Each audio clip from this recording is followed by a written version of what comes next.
शारदीय नवरात्रि के अवसर पर मां दुर्गा की मूर्ति स्थापना एवं मूर्ति विसर्जन को लेकर कोतवाली परिसर में पीस कमेटी की बैठक को संबोधित करते हुए उपजिलाधिकारी दिशा श्रीवास्तव ने कहा कि शासन की गाइड के अनुसार निर्धारित मानक के अनुसार डीजे बजेंगे और किसी भी आयोजन को अश्लील डांस और गानों की अनुमति नहीं दी जाएगी। उन्होंने कहा कि अगर आदेश का पालन नहीं किया जाता ऐसा करना अपराध माना जाएगा और इसका उल्लंघन करने वालों के विरुद्ध कार्रवाई की जाएगी। बैठक किया गया है। आगामी त्योहारों को देखते हुए आज हम लोगों ने एक पीस कमेटी की बैठक बुलाई जिसमें समस्त आयोजक हमारे उपस्थित थे। जिसमें जो शासन के दिशा निर्देश हैं जिसके तहत हम लोग आगामी त्योहारों का आयोजन करवाएंगे और जो भी निर्देशों का पालन करवाना होगा उसकी जानकारी हम लोगों द्वारा सीओ साहब और एसओ साहब और मेरे द्वारा ये जानकारी आयोजकों को और जो लोग डीजे बजाते हैं और बाकी लोग जो आम जनता है उनको दी गई। नवरात्र में क्या मानक है डीजे का और यहाँ जो अन्य कार्यक्रम होते हैं उसको लेकर क्या मानक है?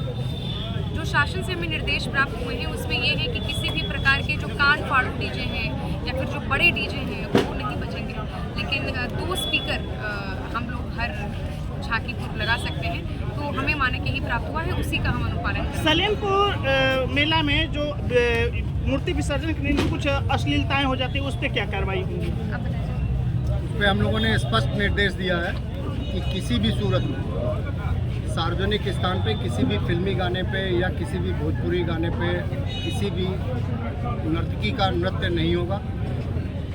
आप झांकी केवल निकाल सकते हैं, जो धार्मिक आयोजन है उसको धर्म के प्रति ही रहने दें। जब देखा जाता है कि भीड़ ज़्यादा होता है उसमें साउंड अधिक बांध लेते हैं, उसके बारे में क्या कार्रवाई की जाएगी? अब की बार किसी भी दशा में मानक से अधिक साउंड या कोई भी अनर्गल कार्य नहीं करने दिया। नियम उल्लंघन होगा तो क्या कार्रवाई होंगी?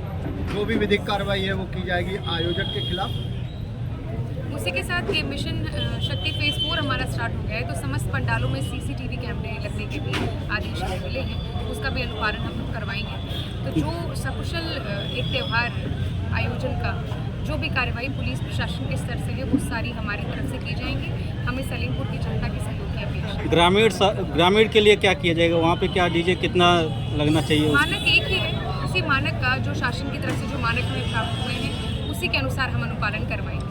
यदि कहीं पे विवादित जगह है उसके लिए क्या दिशा निर्देश है? कहीं भी शासन की तरफ जो निर्देश प्राप्त है उसमें ये साफ लिखा हुआ है कि वहाँ पे 2 से 3 माह पूर्व ही किसी प्रकार का कोई विवाद हुआ ना हो, जहाँ पे मूर्ति प्रतिमा की हमें स्थापना करवानी है। यदि कोई विवादित स्थान है तो हम लोगों ने आयोजकों को ये निर्देश दे दिए हैं कि उसकी सूचना तुरंत एसओ साहब को प्रोवाइड करवाएं, जिससे वहाँ पर जो विवाद है उसको सॉल्व करने का हर संभव प्रयास किया जा सके, तभी वहाँ पर आगे कार्रवाई की जाएगी। और मूर्ति की स्थापना उसी स्थान पर ही होगी जहाँ हमेशा परंपरागत ढंग से होती है। धन्यवाद।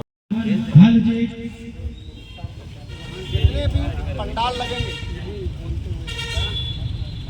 जहां ज्यादा भीड़ होने की आशंका है उन पंडालों में पर्याप्त संख्या में सीसीटीवी कैमरे लगेंगे।